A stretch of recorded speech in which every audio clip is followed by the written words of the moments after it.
무덤에 들어가서 흰옷을 입은 한 청년이 우편에 앉은 것을 보고 놀라매 너희가 십자가에 못 박히신 나사렛 예수를 찾는구나. 그가 살아나셨고 여기 계시지 아니하니라. 오라 그를 두었던 곳이니라. 가서 그의 제자들과 베드로에게 이르기를 예수께서 너희보다 먼저 갈릴리로 가시나니 전에 너희에게 말씀하신 대로 너희가 거기서 배우리라 하라 하는지라. 여자들이 몹시 놀라 떨며 나와 무덤에서 도망하고 무서워하여 아무에게 아무 말도 하지 못하더라. 아멘. 여인들이요 무덤에 들어갔습니다. 왜 들어갔을까요? 본래 목적이 있었지 않습니까? 예수님의 시신에 향이 붙겠다고, 향품 넣고 오겠다. 그래서 누가 무덤 문을 굴려주리요, 이게 걱정이었지, 시신이 있고 냄새나는 그 속에 들어가는 것이 걱정은 아니었습니다. 들어가 봤는데 이 무덤문이 왜 굴려져 있었는지 의문이 풀렸습니다. 한 사람, 성경에는 또 다른 성경에는 두 청년이라고 되어 있습니다. 두 사람이 예수님의 무덤 안에 앉아 있는 겁니다. 예수님이 누워있던 그 판 위에 앉아 있다고 보시면 조금 불경스럽고, 오늘 본문에 보면 우편에 이렇게 되어 있습니다. 그렇죠? 내려갔더니 오른쪽에 한 사람이 앉아 있는 겁니다. 한 젊은이가 앉아 있는 것을 보고 깜짝 놀랐습니다. 이 젊은이가 바로 무덤문이 왜 열렸는지를 알려주는 결정적 단서입니다. 바로 이 사람이 열어준 겁니다. 또는 이 사람이 열게 한 겁니다. 이 사람 우리가 알다시피 천사죠. 자, 여기서 우리가 잠깐 생각해 볼 거는 예수님의 무덤이 얼마나 컸을까입니다. 얼마나 된다고 생각하세요? 성지순례 가봤더니 큰 무슨 예배당인가 기념관인가 만들어놓고 거기 온갖 귀신들이 그냥 드글드글한데 한쪽에 사람들이 길을 쫙 섰더라고요. 왜 그래 했더니 이게 예수님 무덤이래요. 뭐 바위 하나 있어요. 거기에 조그만 문이 하나 있고 그 속으로 사람이 들어갔다 나왔다 이제 하는 거예요. 오래 못 있고 보고 싶은 사람 하도 많으니까 잘 안 봤어요. 근데 뭐 거긴지 아닌지 알 수는 없지만 성경을 따르면 공간이 제법 넓다는 걸 알 수 있습니다. 보세요. 마가복음에 여인이 3명인데 누가복음이나 다른 복음에 보면 더 많습니다. 그들이 들어갔다. 그리고 애초에 그들이 들어가려고 함께 온 겁니다. 향품을 가지고 예수님 시신에 함께 붓고 바르겠다고 이 많은 여자들이 같이 온 겁니다. 다 들어가고 남을 공간입니다. 거기다 예수님 시신 위에 있습니다. 지금도 갔더니 건장한 청년이 앉아있더랍니다. 두 사람이. 공간이 제법 되죠? 두 사람이 앉아있는데 바로 눈앞이 이렇게 앉아있는 게 아니고 요만큼 거리가 있습니다. 거리가 있고 여자들이 최소 3명 이상이 들어갔습니다. 그 만약에 예수님이 계셨다면 예수님이 누워있는 곳은 또 있습니다. 공간이 그렇게 작지 않습니다. 제법 넓습니다. 그러므로 이 공간의 문을 얼마나 큰 것으로 돌을 굴른다면 얼마나 큰 것으로 굴려 막았을지 생각을 해보십시오. 요만한 거 아닙니다. 기어들어가는 거 아닙니다. 시신을 기어들어가서 안치할 수는 없습니다. 제법 크다는 얘기입니다. 자, 청년이 얘기를 합니다. 놀라지 말라.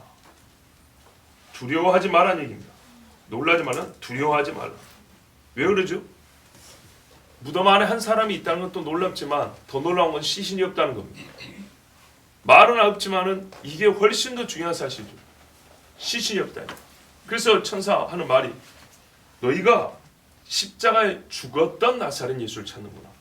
여기 봐라. 그가 누워있던 곳인데 그가 살아나셨다. 요 사실을 두려워하지 말라. 놀라지 말라는 겁니다.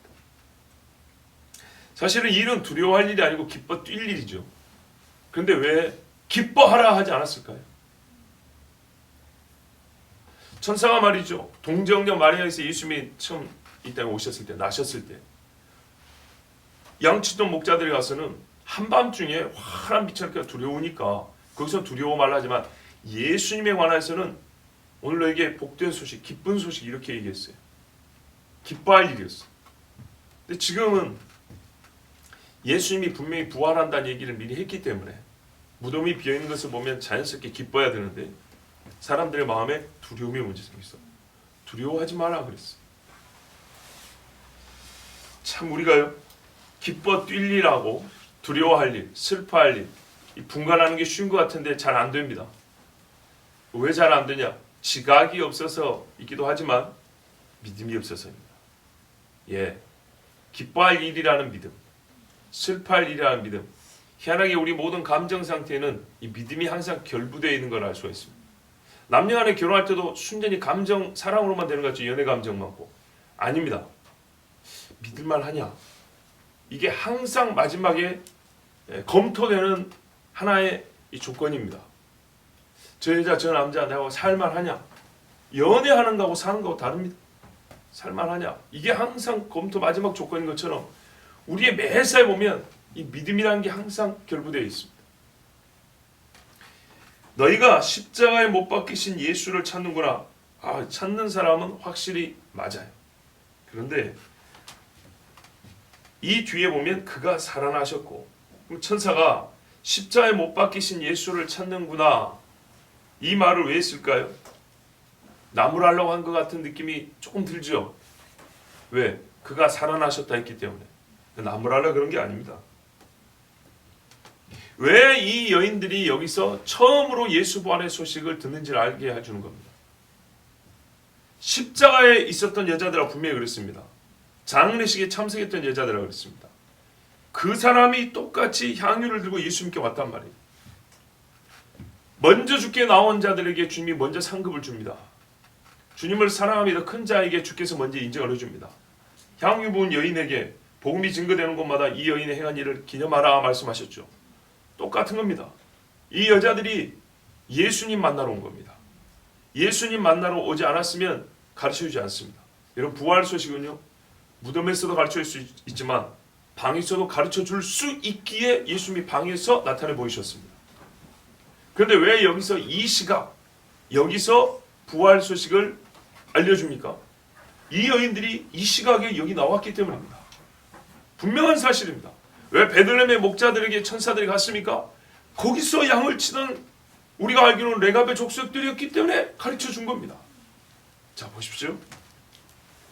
이 여자들이 살아난 자를 여기까지 와서 찾는다고 나무란 게 아니고, 너희가 먼저 부활의 소식을 듣게 된 이유는 너희가 예수를 찾는 자이기 때문이라고, 예수를 사랑한 자들이기 때문이라고 그렇게 말씀해 주는 겁니다. 십자가에 못 박히신 나사렛 예수, 분명히 예수님은 십자가에 못 박혀 죽었습니다. 그런데 일으켜졌다 그럽니다. 로마서에는 보면 그가 혈통으로는 다윗에게 나셨고 능력으로는 그가 죽은 자 가운데서 부활하셨다 이렇게 되어 있습니다. 그래서 성경에는 두 가지 기록되어 있는데, 예수께서 본인의 신성으로 죽음 가운데 있을 수 없었다와 하나님께서 그를 일으키셨다입니다. 중보자로서 예수님을 일으키신 분, 사역을 완성하신 분에게 우리 주께서 주시는 보상이라고 할까요? 그 합당한 대우는 무엇이냐면 죽음 가운데서 일으키심이라고 했습니다. 그래서 오늘 본문도 분명히 말합니다. 그는 살아나셨고 여기 계시지 아니하니라. 번역이 잘못됐습니다. 살아나셨고가 아니고 이건 의미적 번역이고, 본래는 그는 일으켜졌고 일으켜졌기 때문에 여기 계시지 아니하다입니다. 사도행전 2장 24절 보세요. 베드로가 뭐라 그럽니까? 하나님께서 사망의 고통을 풀어 살리셨으니 이는 그가 사망에 매여 있을 수 없었음이라. 누가복음 24장 5절 8절에도 왜 너희는 살아계신 분을 죽은 자들 가운데서 찾느냐? 그분은 여기 계시지 않고 일으켜지셨다 이렇게 말합니다. 자, 십자가 예수님이 어떻게 했다고요? 일으켜졌습니다. 하나님이 살리셨습니다. 자, 살리신 후에 여기 계시지 않다, 즉 이 무덤 안에 계시지 않다 아닙니다. 우리 하나님이 십자가를 외면하지 않고 예수님의 죽음의 순간까지 함께한 여인들이 예수님 사랑해서 찾아왔기에 먼저 부활의 소식을 바로 이곳에서 가르쳐줬습니다. 그리고 마지막으로 천사들이 이렇게 말합니다. 보라, 여기 그를 두었던 곳이다. 그죠? 6절 마지막에 보십시오. 보라 그를 두었던 곳이냐 그랬습니다. 여기 예수 믿습니까 없습니까? 없지요. 없습니다. 바로 여기였는데 여기에 지금 없어요. 그리고요 여기에 계시지 않은 예수를 어디서부터 증거하냐면 여기서 증거하는 거예요. 바로 이 자리가 이 양 측면을 다 말해주는 겁니다. 여기 주가 누워있던 곳이고 바로 여기서 부활하셨다. 바로 여기서 부활하셨기 때문에 여기 앉아 계시지 않고 여기를 떠나셨다. 그러면서 할 말을 가르쳐줍니다. 가서 제자들, 예수님의 그의 제자들과 베드로에게 말하라. 예수께서 너희보다 먼저 갈릴리로 가시나니 전에 너희에게 말씀하신 대로 너희가 거기서 배우리라. 너희보다 먼저 갈릴리로 가시고 이것은 너희에게 전에 말씀하신 대로다. 아주 중요한 사실입니다. 왜냐? 마가복음 14장 28절에 보면 예수님이 6월절 식사 중에 이 말씀을 합니다. 즉 12명 외에는 들은 자가 없습니다. 제자들 외에는 이 말을 들은 적이 없다고요. 그러므로 이 여인들이 가서 천사가 하는 말이 주님이 먼저 갈릴리에 가 계신다고 말씀하신 대로 거기서 만나겠다고 하니 어여 갈릴리로 가십시오. 무슨 말이냐? 당신들은 무덤에 와볼 필요도 없다는 얘기입니다. 이게 하나님이 제자들에게 요구한 믿음이에요. 천사들을 통해서 가르쳐 준 거라고. 사사시대에도 보면 천사들이 와서 말하죠. 근데 불안하고 확인하고 싶어서 뭘 가져올 테니까 어떻게 해달라 막 그러면서 막 증표를 달라 막 이런 식으로 하죠. 그게 이제 우리 인간이니까 이해는 되지만 하나님이 요구하신 믿음은 아니에요. 하나님이 우리에게 용납해 주신 믿음은 작은 믿음이긴 한데 하나님이 원하시는 믿음은 아니에요. 제자들은 올 필요가 없어요. 바로 갈릴리로 가면 돼요. 어떻게 하면 되죠? 뛰며 가면 돼요. 네. 요즘 뭐 재밌는 이모티콘 많더라고요. 막 토끼들이 뛰는 것도 있더라고요. 그렇게 뛰며 가면 되는 거예요. 그런데 이 제자들이 아무도 안 됐어. 안 가요. 안 가니까 그날 밤에 예수님이 그들이 모여있는 방에 오신 거예요. 네. 자, 여자들이 최소 3명이나 갈릴리에서 주님이 만나겠다는 소식을 전하면 제자들이 의문을 갖지 않겠습니까? 그거 우리만 아는 이야기인데. 그리고 우리만 알지만 지금 다 잊고 있었던 이야기인데. 당신들 그거 어디서 들었냐? 천사가 예수님의 무덤에서 말해주더라. 그러면 여러분 이 정도면 말이죠. 충분히 예수님 부활 믿어야 됩니다. 자, 갈릴리에서 만나자는 이유가 뭘까요? 주님을 맨 처음 만난 자리, 감상적이잖아요. 남녀가 처음 만났던 자리 기념해서 몇 년에 한 번씩 가보면 그래도 마음에 좀 뭔가 좀 몽글몽글한 마음이 생기는 것처럼 그런 거죠? 꼭 그렇지 않습니다. 감상적인 만남이 주 목적이 아닙니다.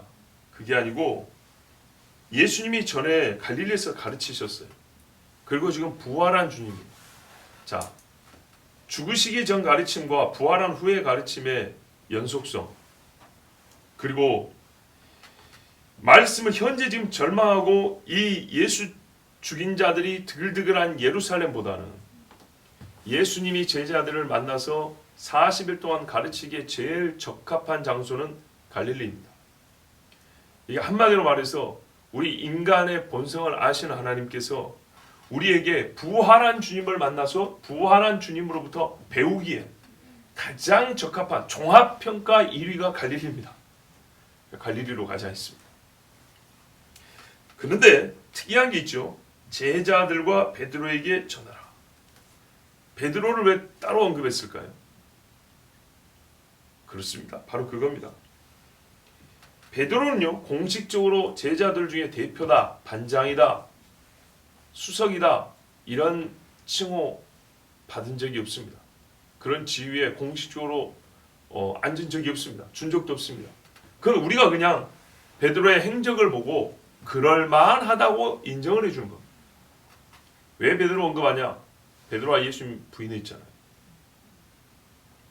그 다음엔요, 회개했죠. 그런데 전사가 제자들에게 가서 전하라 그러면 여러분이 베드로 같으면 나를 거기다 포함시키겠어요? 갈릴리 가시겠냐고요. 나도 같이 가 그러고 갈 수 있겠어요? 사실 어렵습니다. 나한테도 쉽게 어린 못하겠어요. 우리 주님이 배신했으나 회개한 베드로를 따로 언급해 줍니다. 용서했다는 얘기죠. 그래서 바울도 그러잖아요. 맨 처음 게바에게 보이시고, 이 무덤이 아닌 어딘가에서, 예루살렘 어딘가에서 예수님이 베드로를 만나 주신 겁니다. 언제요? 이날. 그래서 밤에 제자들 그러잖아요. 주께서 게바에게 나타났다고 하더라. 근데 여전히 못 믿어요. 엠마오로 가던 두 제자가 와서 말해줘도 못 믿었어요. 너도 똑같은 소리 한다. 게바도 봤다고 하던데. 예수님이 이 여인들의 소식을 듣고 무덤까지 달려가고 고개를 갸우뚱거리는 베드로를 따로 만나 주셨습니다. 참 이 양반 용기는 좋아요. 그래도 무덤까지 간다 아닙니까? 하여튼 베드로라는 사람은 독특하고 그러지만 독특하다고 설명하기보다는 훌륭한 사람입니다. 갈릴리 어부가 산 모습 한번 보십시오.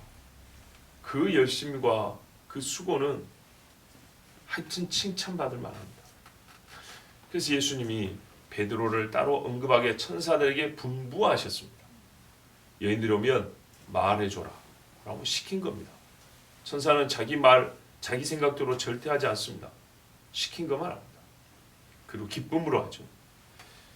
그래서 베드로에게 스스로 제자들에서 배제할 수밖에 없는 그런 절망과 부끄러움을 갖고 있는 베드로를 주님이 부르셨습니다. 이 말을 거꾸로 하면요, 예수님이 베드로를 부끄러워하지 않습니다. 예수님이 제자들을 부끄러워하지 않습니다. 천사들한테 말합니다. 여러분, 충성스러운 부하가 있다 하자고요. 충성스러운 부하에게 배신한 부하를 언급을 한다.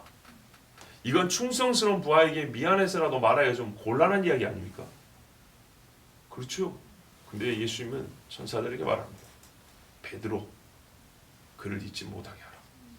베드로도 꼭 불러서 오라고 해라. 자, 여자들이 심히 놀랐습니다. 천사를 봤으니 얼마나 놀랐을까요? 시신은 없지. 분명히 사람같이 생겼는데 사람은 아니지. 그리고 그 하는 말이 예수님이 부활했다 그러고 제자들에게 갈릴리로 가라 이런 말씀을 하시니까 너무 놀랐습니다. 자, 다른 복음서들과 함께 보면 이 시간에 그걸 세밀하게 볼 수는 없지만 이 여자들은 3명이 분명히 넘습니다. 그리고 제자들에게 가서 천사에게 들은 소식을 전했다 합니다. 근데 마가복음은 좀 다르게 이야기하죠. 그 중간에 빼놓고 기록하지 않은 게 많습니다. 가장 간단한 기록합니다. 여자들이 심히 놀라 떨며 나왔는데 도망했고 아무에게도 아무 말도 하지 않았다 그럽니다. 제자들은 어떻게 들은 거죠? 자, 그래서 전에도 한번 설명해 드렸는데요. 직후와 약간의 시간 간격이 있은 후를 한번 생각해 보세요. 막 나왔을 때 어안이 벙벙하고 정신이 없습니다. 그래서 말을 못하고 있습니다. 좀 시간이 지난 후에 좀 정신을 차리고 가서 전해줄 수 있는 겁니다. 자, 그런데요, 그렇게 보면 시간차가 좀 많이 나야 됩니다. 그런데 제자들이 예수님의 무덤에 요한과 베드로가 달려오지 않습니까? 금세 달려옵니다. 시차가 크지 않아요. 그 말은 여자들이 빨리 가서 전했다는 얘기입니다. 그러면 이 8절은 뭐예요 도대체? 예, 그래서 번역이 중요합니다. 무덤에서 도망하고 하니까 무덤에서 나와서 멀리 간 것 같죠? 그죠? 원래 말은 무덤 밖으로 나왔다는 얘기입니다. 무덤 밖으로 도망하듯이 나왔다고. 하도 무서우니까 천사 말이 끝나기도 전에 이것저것 막 살펴봐야 되는데 진짜가 가짜가 좀 확인해봐야 되는데 질문할 경황도 없고 주변을 살펴볼 정신도 없고 그냥 불이 나게 무덤 밖으로 확 나왔다는 얘기입니다. 그리고 내려갔습니다. 내려가는데 어떻게 해요? 여러분 물어볼게요. 부활절날 옛날에 계란 가지고 밖에 나가서 전도해 본 적 있죠? 전도는 아니어도 계란 나눠줘 본 적 있죠? 그러면서 적어도 이런 말씀을 한 말씀 했을 거예요. 예수님 부활하셨습니다. 어느 교회에서 나왔습니다. 계란 하나 드세요. 이랬죠. 부활 직접 봤어요? 천사가 와서 일러주던가요? 아니죠. 그런데도 2000년이 지났는데도 밖에 나와서 이렇게 말할 수 있죠. 지금 무슨 말 하는지 이해가 되십니까? 현장에 있었던 바로 그때 그 사람들인데 아무 말도 못했다는 얘기입니다.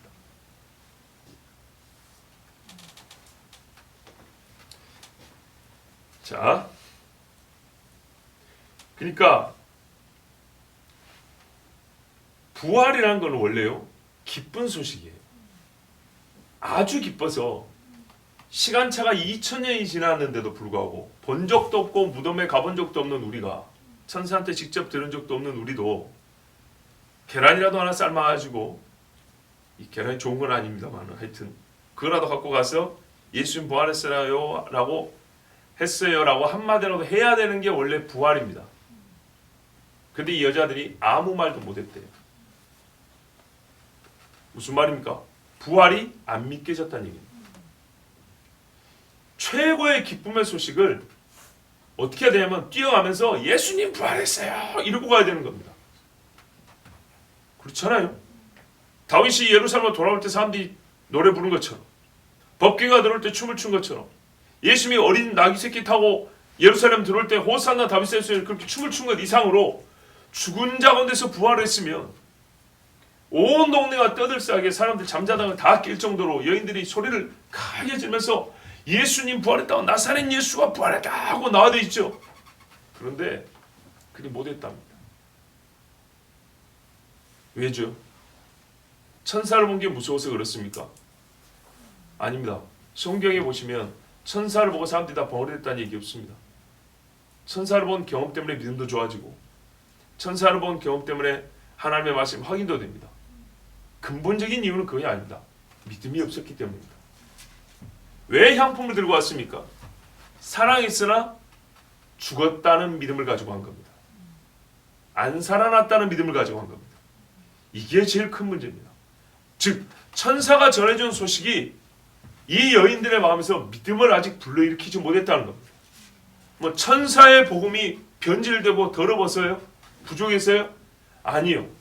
천사는 예수님이 하신 말씀 그대로 전했습니다. 천사의 영광을 가지고 권세를 가지고 그대로 전했습니다. 이 여인들이 믿지 않은 겁니다. 믿지 않음으로 아무 소리도 못했습니다. 비교 한번 해볼까요? 사도행전에서는 어떤 일이 났습니까? 믿음으로 사람 앞에서 크게 소리 질렀죠. 공회 앞에서 부끄러워하지 않고 두려워하지 않았죠. 이 차이가 어디서 나는 겁니까? 본래 천사를 보면 사람이 벙어리가 되냐? 그게 아니라고요. 믿음의 문제입니다. 그러므로 이 여자들이 한 것은 뭐냐면, 맨 처음에 천사들 보고 두렵고 떨려서 불이 났게 도망치고 나왔는데 자기들끼리도 너무 무서우니까, 근데 한편 이해는 되죠. 예. 사람은 그 심리적 충격을 이성적으로 정리할 때까지 좀 시간이 좀 필요한 건 사실이거든요. 자기들끼리도 말을 못해요. 욥이 고난당하고 친구 셋이 일주일 동안 말을 못했다잖아요. 우리 이게 정상적인 범죄에서 이해가 됩니다. 이해는 되는데 분명한 건 믿음이 없다는 것도 사실입니다. 자, 그래서 이 여자들이 말이죠, 자기들끼리도 얘기를 못하고 지나가는 새벽에 부지런한 사람도 있을 거 아니에요. 그거는 누가 뭐 광장에 사람 모아놓고 얘기하래요. 그 새벽에 오가는 몇 사람한테 예수님 부활했어, 저기 무덤에 한번 가봐, 예수님 부활했어, 이렇게 가르치는데 아무 소리 못하고 내려갔다는 거예요. 그리고 사람들이 무섭기 때문이죠. 이래서 예수 이야기를 못하고 내려갑니다. 요 근래 예수 믿는 사람들 어디 가서 찬송 한 곡 저 부르기 어렵습니다. 망을 봐야 되고 무섭습니다. 잘못을 해서가 아니라 잘못한 자로 여겨버리기 때문에 참 곤란합니다. 이때 이 여인들은 아마 우리보다 훨씬 더 큰 압박을 느꼈을 겁니다. 자, 이래서 아무 말도 못했다는 말이 그 말입니다. 제자들에게 말을 안 했다는 뜻이 아닙니다. 기본적으로 지금 심리 상태가 이렇다는 것이고, 실제로 그래서 사람들에게 말을 못하고 갔다 이 말입니다. 그러나 제자들에게 증거는 했어. 이래서 제자들이 증거를 했는데 베드로하고 요한만 따로 무덤으로 갔어요. 왜 그랬을까요?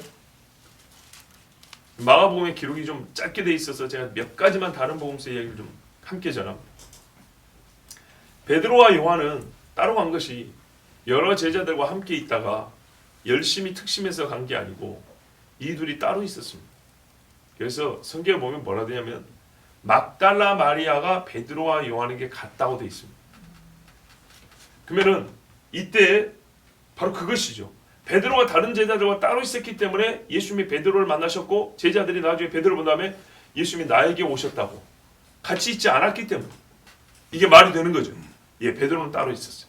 아마 그 따로 있는 베드로를 위로한다고 요한이 베드로에게 갔던 것입니다. 그리고 실제로 두 사람이 제사장 집에까지 같이 갔지 않습니까?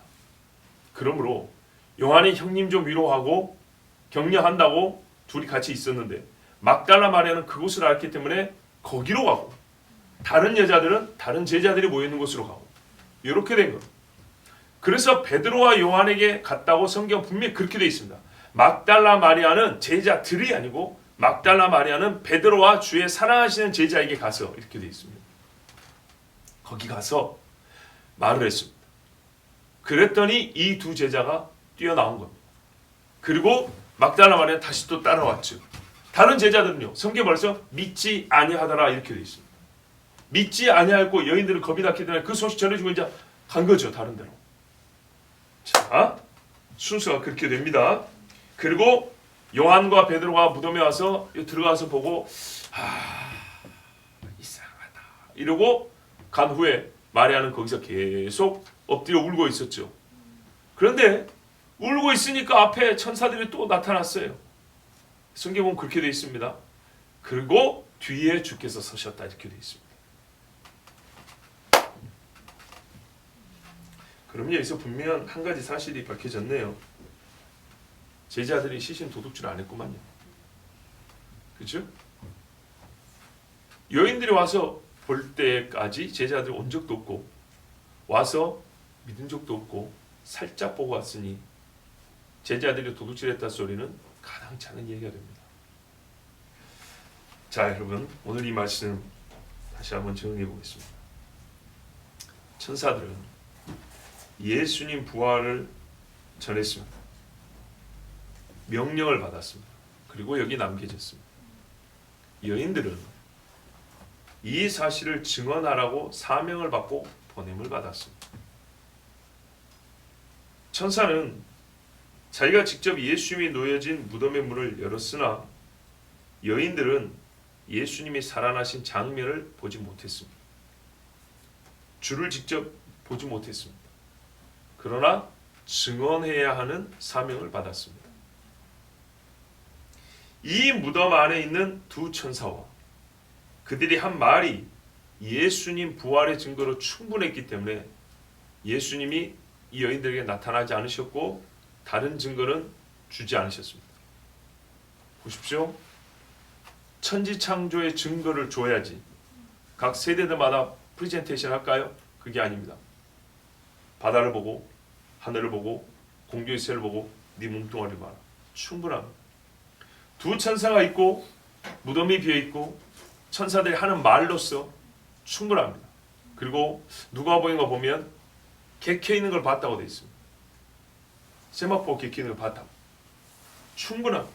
자, 안타까운 사실은 여인들이 예수님을 사랑하는 것은 굉장히 훌륭하고 본받을 만한 일이지만 이 사랑과 믿음의 부조화입니다. 증거의 불충분이라 여겼기 때문에 믿음이 발생하지 않았습니다. 무슨 말이냐면 예수님은 이 정도면 부활을 믿기에 충분하다고 천사 둘이 남겨놨는데 사람인 여인들은 이것으로는 부족하다 여겨서 믿지 않았습니다. 그래서 또 무덤을 찾기까지 했습니다. 막달라 마리아는. 그러면서도 하는 말이 뭡니까? 눈물이 앞을 가니까 잘 모르지. 동산직인 줄 알고. 이 마음만 해도 정말 애절해요. 가슴이 뜨거워져요. 여인이 어떻게 산에서 남자 시신을 업고 내려갈 수 있겠습니까? 내가 가져가겠으니 말만 해달라. 도대체 불가능한 일이지만은 시신이 어딘지 말만 해주면 내가 옮겨가겠다고 말합니다. 엄청난 사랑입니다. 그런데 그런 사랑을 주님이 마다하는 건 알지만 주님이 요구하시는 것은 믿음입니다. 향품을 가져오는 사랑을 거부한 것이 아니고 그게 불필요한 일이 벌어졌다는 것을 믿으라는 겁니다. 천사를 보았고 천사들의 말을 들었으며 그 들은 장소가 무덤 안이라는 사실은 큰 위로를 주기에 적합하며 이보다 예수 죽은 일로 절망한 사람들에게 확실한 믿음을 줄 수 있는 환경과 인적 조건이 없습니다. 천사가 있죠. 예수님이 묻힌 것이 있죠. 여러분 생각해 보세요. 부활을 알려주는데 무덤보다 더 좋은 장소가 어디 있겠어요? 빈 무덤보다 좋은 환경이 어디 있겠냐고. 부활의 그 신적 능력을 말씀해 주는데 하나님의 종 천사보다 더 나은 전달자가 어디 있겠어요? 최상입니다. 최상. 그런데 여인들은 놀라고 두려워하기만 하고 믿지 않았습니다. 우리 주님 항상 목적 없는 일, 뜻없는 행동 말씀 안 하시죠. 천사를 왜 남겨두셨을까요? 왜 보내십니까? 이 경우에는 이스라엘을 치라는 게 아니고 부활을 증거하라고 예수님이 하시고자 하는 뜻을 그만큼 꼭 그만큼의 부활의 증거를 사람들에게 주라고 남겨놓은 겁니다. 천사들은 적게 주지 않았습니다. 남겨놓지 않았습니다. 그런데 사람들이 안 믿었습니다. 주님은 믿을 수 있는 조건을 주셨으나 믿는 이가 없습니다. 인자가 올 때 믿음을 보겠느냐. 부활 때에도 믿음이 안 보이는데 재림 때에는 믿음을 볼 수 있을까요? 조건이 부족합니까? 증거가 작습니까? 환경 조성이 아직 안 됐습니까? 그래서 그런 게 아닙니다. 저는 이 여인들의 예수님 사랑에 전혀 비판적인 생각이 없습니다. 나는 이들보다 못합니다. 아마 여러분도 이들보다 못하다고 스스로 생각할 거예요. 저는 하나님의 천사들이 하는 말 속에서 주님의 뜻을 분별하고자 하는 데 목적이 있는 겁니다. 여인들이 주님께 해야 할 최고의 행위가 무엇인가를 우리 함께 생각해 본다는 겁니다. 여인들은 향품을 가지고 예수님의 무덤을 찾아 그것을 예수님의 시신에 붓고 가겠다는 것이 아니라 부활한 주님을 만나겠다는 심정을 가지고 무덤을 찾아왔어야 되는 것. 어제는 이 여인들이 예수님께 찾아온 그 지극정성한 마음을 말씀드렸습니다. 그거는 분명히 그대로 짚고 넘어가는 겁니다. 그래야 이 차이가 확실해지는 겁니다. 아가스에서 남녀의 그 진하고 약간의 그 뭐 좀 야릇한 그거를 분명하게 우리가 체감할 수 있어야 됩니다. 그래야 주님과 신부인 우리의 사랑도 우리가 확실하게 정말요 육감적으로 영감적으로 우리가 체험하고 느낄 수 있는 겁니다. 확실한 건 사실 그대로 짚고 나와야 됩니다. 이 여인들은 예수님을 엄청 사랑했고 그 행위로 우리가 반드시 본받아야 됩니다. 그런데 본받는 것 이상 우리가 보고 저것이구나 본받는 것 이상 위에서 주님이 명하시는 게 뭐냐 이 말이죠. 주님이 명하신 건 장례 전에 향유 부는 것은 예수고 칭찬할 말이지만 장례 후에 향품을 불 일은 없고 거기다가 지금 이때는 부활할 아침이란 말이죠. 이때는요 찬송을 들고 나와야 되는 거예요. 이 여인들도 갈릴리에서 예수님의 죽음과 부활에 관한 말씀을 들었기 때문입니다. 성경에 보면 누가복음에 이런 말씀이 있어요. 너희보다 먼저 갈릴리로 간다는 말은 성찬식 할 때 우리 옆에는 성찬식 할 때 주신 말씀인데 내가 죽은 지 3일 만에 살아나리라는 갈릴리에서 많은 사람에게 가르쳤다고 했어요. 그래서 천사가 뭐라 하냐면 너희가 갈릴리에서 예수님 앞에 배울 때 다 갈릴리 여자들이잖아요. 배울 때 내가 대제사장들에게서 죽임을 당하고 3일 만에 살아나리라 한 말을 너희도 들었다. 그러므로 그가 여기 계시지 않고 살아나셨다. 이렇게 말을 했어요. 그렇기 때문에 이 여인들은 3일째 주님을 찾으러 올 때는 누가 문을 열어줄까가 아니라 부활한 주님을 만나겠구나 이러고 와야 되는 거예요. 우리가 이 믿음보다 더 크다는 얘기 아니라 주님이 요구하시는 믿음이 그거라 이 말입니다. 주님이 요구하시는 믿음이. 자 여러분 다시 한번 묻습니다. 주님이 승천하시고 다시 오신다는 소식을 듣지 못한 자가 있습니까? 예수님이 내가 죽임을 당하고 3일 만에 다시 살아나리라 한 말을 듣지 못하지 않았다 했습니다. 들었다 그랬습니다. 그럼 주님이 다시 오신다는 말씀이 성경에서 들려지지 않습니까? 2000년 동안 울려 퍼졌습니다. 여러분, 두 사건의 성격 차이와 사람에게 주는 심리적 충격의 거리가 볼까요? 십자가 죽음과 부활, 이거하고 승천과 재림, 이 두 가지가요, 전자와 후자가 어디가 더 간격이 큽니까? 이해가 잘 보십시오. 십자가와 부활입니다. 죽음과 생명입니다. 그죠? 어둠과 빛입니다. 이 간격이 큽니까? 아니면 승천과 재림입니까? 승천도 어떻게 해요? 존귀죠. 그죠? 주님 다시 오실 때 만국을 다스린 권세를 가지고 오시죠. 그죠?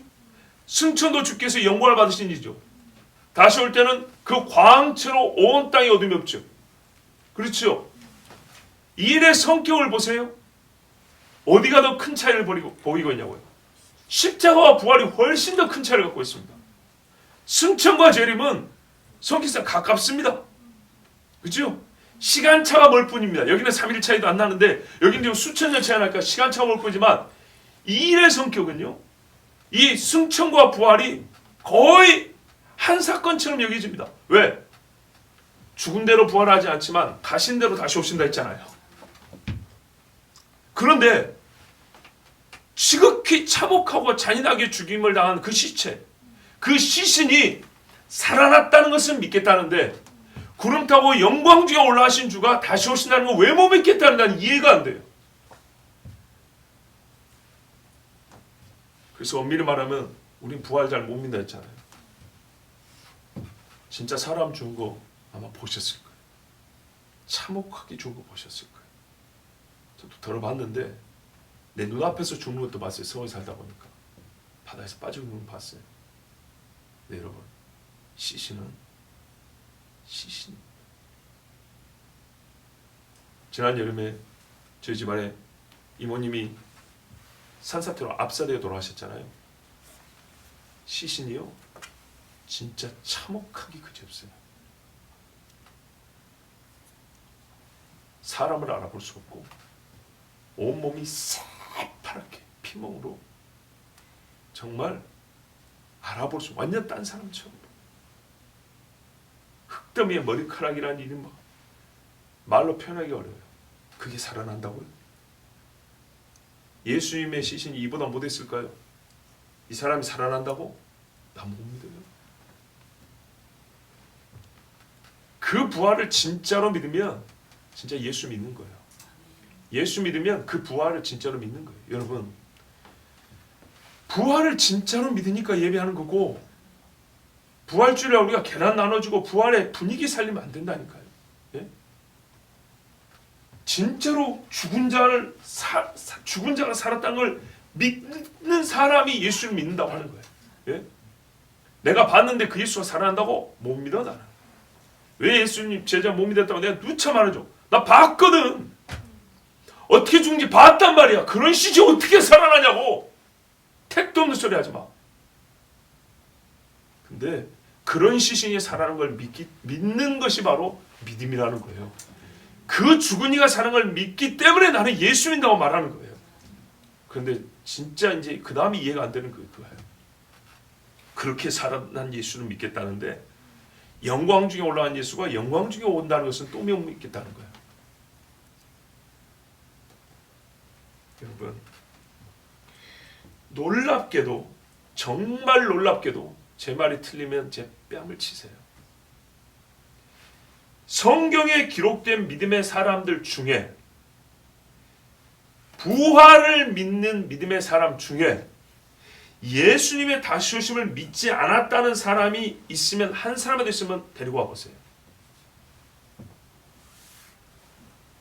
사도행전과 여러 서신 중에 부활 이후에 복음을 증거받았지 않습니까?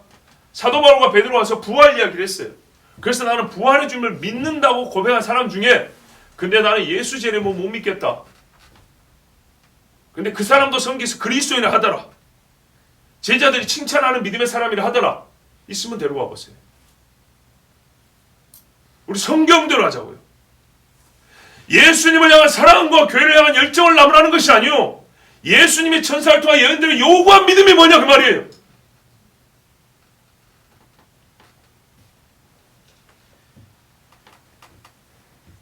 처음 믿을 때부터 이 사람들에게는 재림이 가르쳐졌어요. 재림을 소망하고 또한 이들에게 편지하기로 했어요. 우리가 잘 읽는 데살로니가전서 4장이 언제 기록된 겁니까? 바울의 사역 초창기에 기록된 겁니다. 그 사람들, 데살로니가 사람들이 바울에게 몇 년을 배웠습니까? 바울이 제일 길게는 한 3년 남짓 에베소에 있었나요? 훨씬 몇 달, 몇 주, 1, 2년 이러고 또 가고 바울은 옮겨다니면서 옥에 갇히면서 편지했습니다. 근데 제가 늘 말하잖아요. 1년 배운 사람들이 쓴 편지의 수준이 오늘 우리가 몇 년, 몇십 년을 해서 연구를 해야 이해가 될 정도라니. 율법을 알지 못하고 평생 우상 숭배하고 위대하다 아르테미스하고 외치는 사람들도 세상에 2년, 3년을 배우고 나서 바울과 같은 수준의 믿음을 가졌단 말이죠. 그런데 불구하고 우리는 그 성경을 해석하기에 지금 전전긍긍하는 이 지경이라니. 어떤 경우는 뻔히 해석이 되는 걸 보고 나는 못 믿겠다는 이런 믿음이라니. 이해가 됩니까?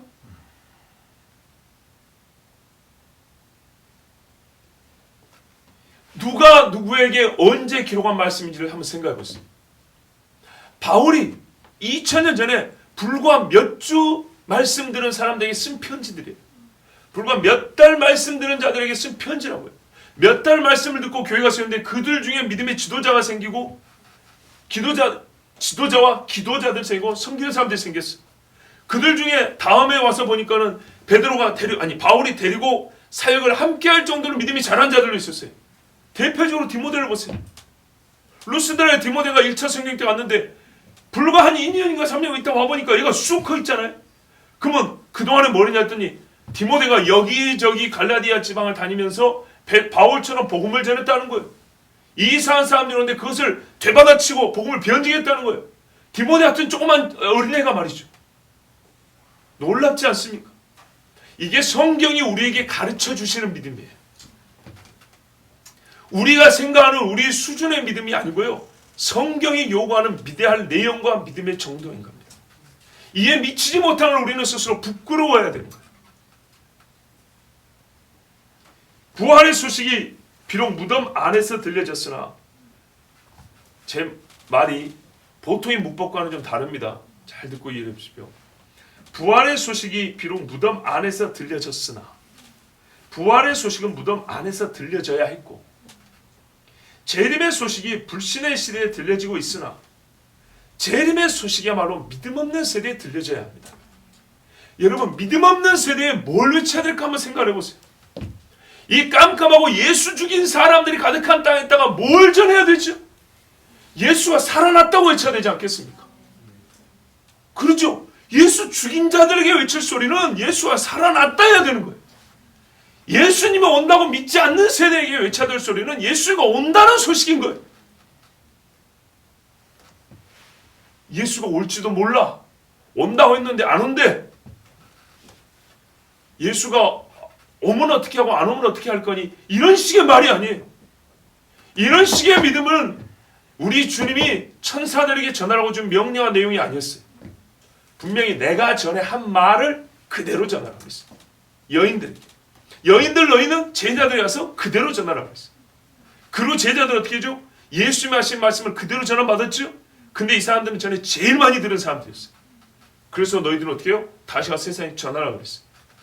여러분, 예수 죽인 세대 사람들이기 때문에 예수 살아났다는 소식을 들어야 됩니다. 예수 죽여 묻은 것이기 때문에 예수 부활의 소식이 거기서 들려져야 됩니다. 이게 복음의 역설입니다.